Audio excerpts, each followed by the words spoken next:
Vamos em frente?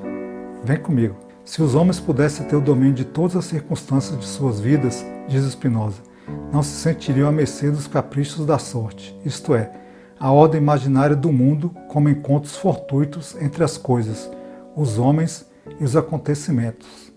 Sentem-se à mercê da sorte porque não possuem domínio das circunstâncias de suas vidas e são movidos pelo desejo de bens que não parece depender deles próprios. Os humanos são habitados naturalmente por duas paixões, o medo e a esperança. Está retomando aqui, como eu falei para vocês, né? Tem medo que males lhe aconteçam e bens não lhe aconteçam, assim como tem esperança de que bens lhe advenham e males não lhe caiam sobre as cabeças. Visto que esses bens e males são, não parecendo depender deles próprios, lhe parecem depender inteiramente da sorte ou do acaso. E como reconhece que as coisas que assim lhes acontecem são efêmeras, seu medo e sua esperança jamais cessam. Da mesma maneira que coisas boas ou más lhe vierem sem que soubesse como nem porquê, também podem desaparecer sem que saiba as razões desse desaparecimento. A gênese da superstição encontra-se, portanto, na experiência da contingência, do poder acontecer ou não, né? A relação imponderável com o tempo cujo curso é ignorado, no qual o presente não parece vir em continuidade com o passado e nada nele parece anunciar o futuro. Gera simultaneamente a percepção do efêmero e do tempo descontínuo, o sentimento da incerteza e da imprevisibilidade de todas as coisas. Incerteza e insegurança suscitam o desejo de superá-las, encontrando signos de previsibilidade para as coisas e os acontecimentos e levando à busca de sinais que permitam prever a chegada de bens e males. Essa busca, por seu turno, gera credulidade em presságios e, por fim, a busca de presságios conduz à crença de poderes sobrenaturais, que inexplicavelmente enviam bens e males aos homens. Dessa crença em poderes transcendentes, misteriosos, nascerá a religião. Mas Spinoza prossegue. Se o medo é a causa da superstição, 3 conclusões se impõem. Primeira é que todos os homens estão naturalmente sujeitos a ela, não porque teriam uma ideia confusa da divindade. Ao contrário, eles a têm exatamente porque são supersticiosos. A superstição não é efeito, e sim causa da ignorância a respeito da divindade. A segunda é que ela deve ser extremamente variável e inconstante, uma vez que variam as circunstâncias em que se tem medo e esperança. Variam as reações de cada indivíduo às mesmas circunstâncias e variam os conteúdos do que é temido e esperado. A terceira conclusão é que a superstição só pode ser mantida ou permanecer mais longamente se uma paixão mais forte a fizer subsistir, como o ódio, a cólera e a fraude. Facilmente os homens caem em todo tipo de superstição. Dificilmente persiste durante muito tempo numa só e na mesma. Ora, diz Spinoza, não há meio mais eficaz para dominar os homens do que mantê-los no medo e na esperança. Mas também não há meio mais eficaz para que sejam sediosos e inconstantes do que a mudança das causas de medo e esperança. Por conseguinte, os que ambicionam dominar os homens precisam estabilizar as causas, as formas e os conteúdos do medo e da esperança. Essa estabilização é feita por meio da religião. A fixação de formas e conteúdos será tanto mais eficaz quanto mais os crentes acreditarem que sua fonte é a vontade do próprio Deus revelada a alguns homens sob a forma de decretos, mandamentos e leis.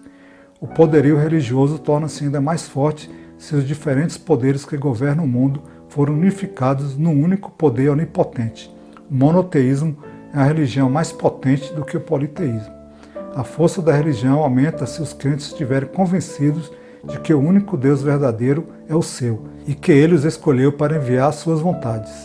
Em outras palavras, uma religião monoteísta é mais potente quando seus fiéis se consideram eleitos pelo Deus verdadeiro, que lhes promete bens terrestres, vingança contra seus inimigos e salvação numa outra vida, que será eterna. E por fim, a força dessa religião é ainda maior se seus crentes acreditarem que o Deus se revela, isto é, fala aos fiéis, dizendo-lhes qual a sua vontade. A religião monoteísta da eleição de um povo, o Deus revelado, é a mais potente de todas. Aqui agora a coisa ficou pesada, hein? Mexeu com a religião. Mas como eu sempre digo aqui no canal, o canal não está aqui para dizer que isso é verdade, é para análise, para você poder pensar, refletir, tirar seus questionamentos, contrapor, né? Aqui nessa parte do texto eu achei interessante quando ele diz que os humanos são habitados naturalmente por duas paixões, o medo e a esperança. O medo é o temor, né? O temor na filosofia, o medo é chamado de temor, né? O medo é ruim por si mesmo, né? Você tem medo do inferno, medo da morte, medo de ficar afastado de Deus, né? E a esperança na filosofia é um sentimento a se evitar, né? Porque é por aquilo que ainda não existe. A gente fica esperando, fica imaginando, né?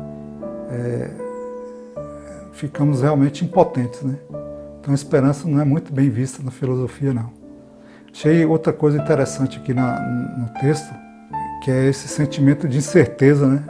E de imprevisibilidade de todas as coisas, como isso é presente na nossa vida, né? E aí nos leva a essa credulidade em presságios, né? A busca de presságios conduz à crença em poderes sobrenaturais.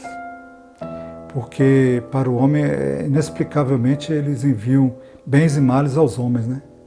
E aí com isso surge a religião. E aqui Spinoza é bem duro e diz que facilmente os homens caem em todo tipo de superstição. É uma coisa que, se a gente não tomar cuidado, a gente tem superstição para tudo, né? Sandália virada, tanta coisa, gente, que eu nem consigo lembrar agora, né? Mas é superstição de tudo, né? E aí ele afirma que não há um meio mais eficaz de dominar o homem do que mantê-lo no medo e na esperança. O medo, por si só, né?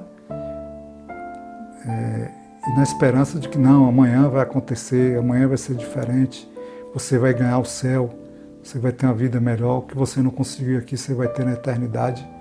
Então é uma maneira de manter o homem dominado. E aí ele diz que o monoteísmo com essa característica é mais potente do que o politeísmo, né? Porque a força do monoteísmo, né, da religião aumenta se os crentes estiverem convencidos de que o único Deus verdadeiro é o seu. Quantas brigas dentro das próprias religiões parecidas, né? Um dizendo que o Deus é meu, Deus é meu, Deus é... E aí é uma briga para ter a posse de Deus, né? E aí ele reforça que o monoteísmo é mais potente quando seus fiéis se consideram eleitos pelo Deus verdadeiro. Tem coisa melhor do que isso. O meu é o Deus verdadeiro. Vocês vão tudo queimar no inferno, né? E aí esse Deus promete bens terrestres, vingança contra seus inimigos, riqueza, salvação em outra vida e que será eterna, né? Então é um texto bastante aprofundado, assim, né? E isso provocou a ira de muita gente. Por isso que Spinoza sofreu tanto. Muita gente, gente poderosa. Tanto é que o Spinoza foi excomungado da religião dele, né? E teve uma vida sofrida, né? Tanto é que morreu jovem, né?